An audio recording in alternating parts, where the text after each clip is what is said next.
Hi, it's Ileana. So today I am going to be channeling an aquatic mermaid type of a being called Cilantra.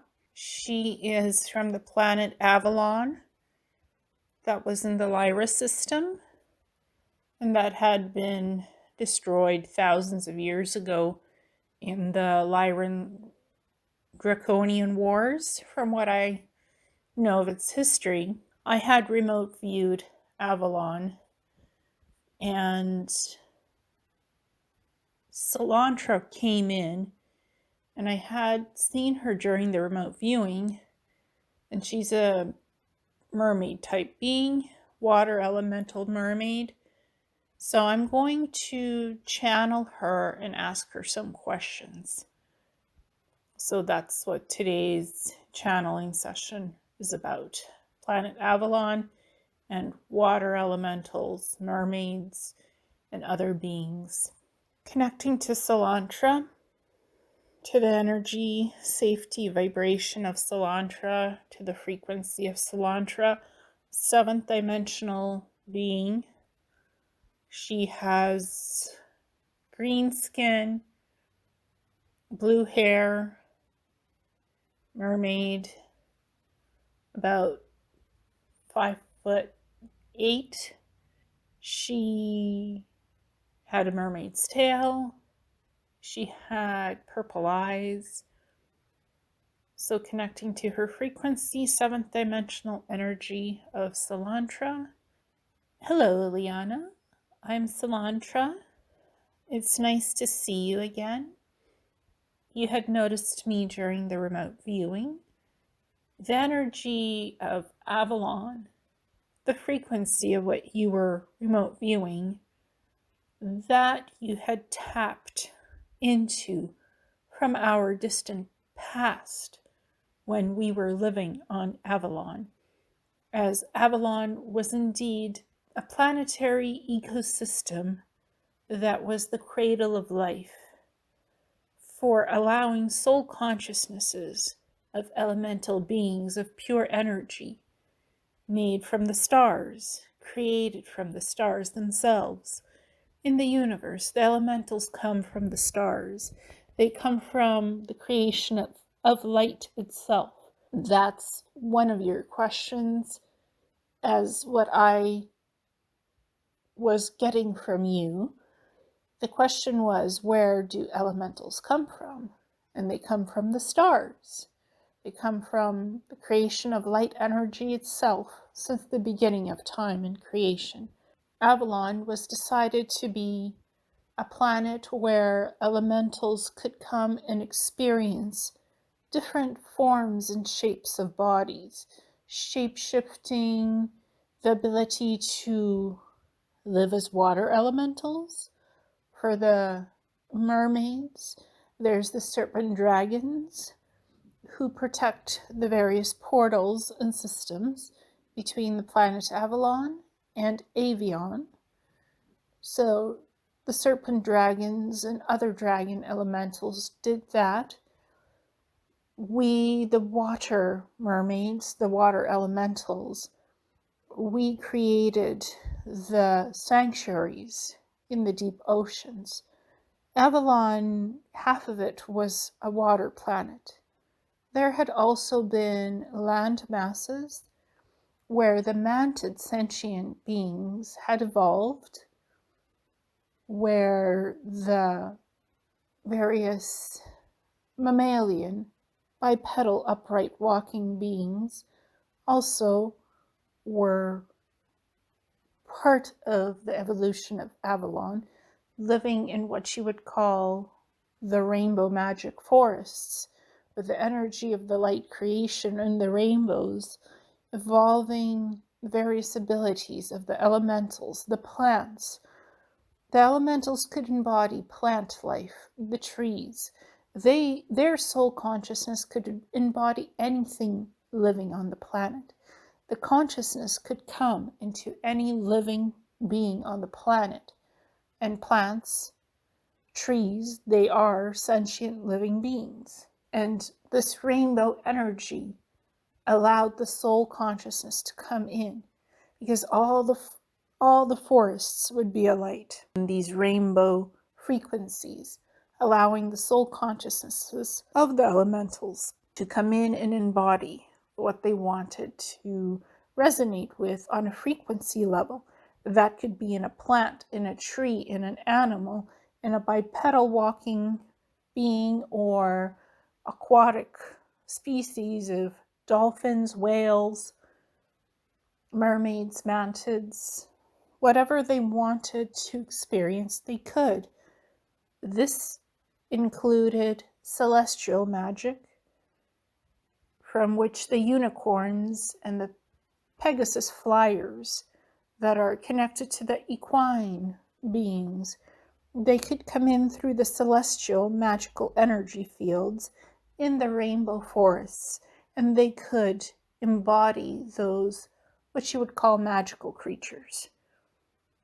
So Avalon was part of that experience for sanctuaries to be created, where elementals could experience physicality if they wanted to, and they could experience changing matter, changing frequency, and shape-shifting into different various forms of sentient beings and animals, plants as well, because they were coming into dimensions that were 7D, 8D, and 9D. And later on, elementals would also come to live on Earth.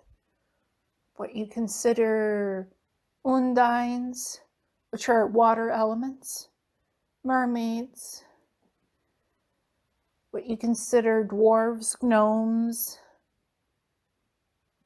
the fae, fairy, elven, those all originated from Avalon as the first light of creation, the cradle of life for elemental energies and beings to come in, for their soul consciousness to fully be aware in physical spaces of reality and part of energy as well. There was a disruption of this energetic connection when the Lyran Draconian Reptilian Wars happened.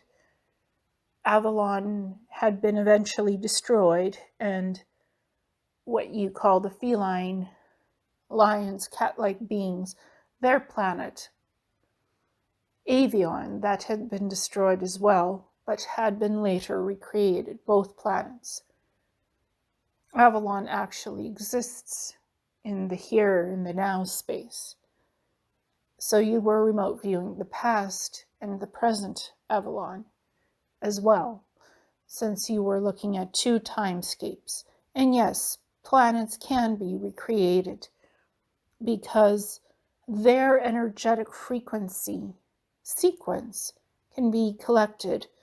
All planets of the original cradle of life, they had living libraries. So you could connect to the DNA of the planets, the core of the energy of the planets. And you can take that energetic signature and store it on a holographic field of memory and creation, and then recreate those energies, those plants, those animals, the trees, the waters, the sentient beings, aquatics, bipedals. You can recreate that through the holographic energy sequencing, because all the DNA is there to create life. Hence, planets can be reseeded even if something has been completely destroyed. If its energetic essence was collected, then those planets can be restored and they can be moved to different areas of different galaxies. Preferably, it is good to recreate where the original planets were, but sometimes that's not possible, so it's recreated elsewhere for that life to be restored into balance. This is what you were also remote viewing to answer that question for you. And Avalon exists again, just like Avion 2 is in creation again.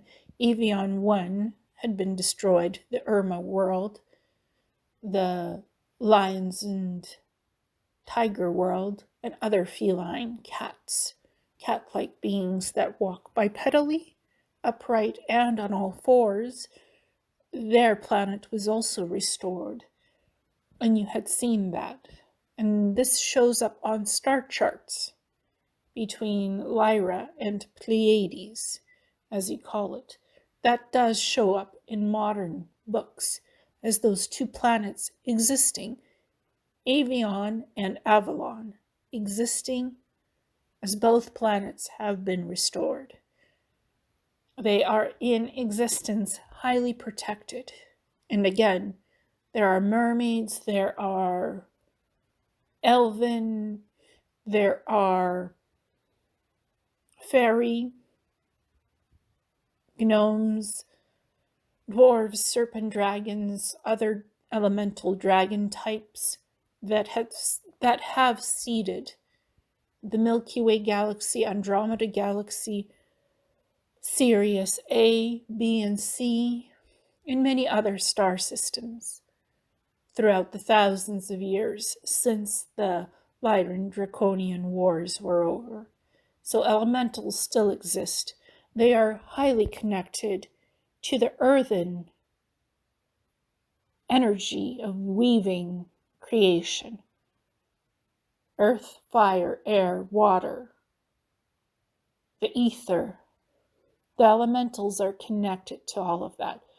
They are the anchors for those energies, and those energies are anchors for them on whichever planets they choose to seed themselves as life in the elemental energy field to embody creation. That is part of their existences and experiences. They can be pure energetics for elementals, or they can embody different planetary magics and energies and frequencies. They could be even mushrooms. They can be mycelia. They can be trees. They can be animals, whales, dolphins. They can come into incarnation cycles. Elementals can still do that.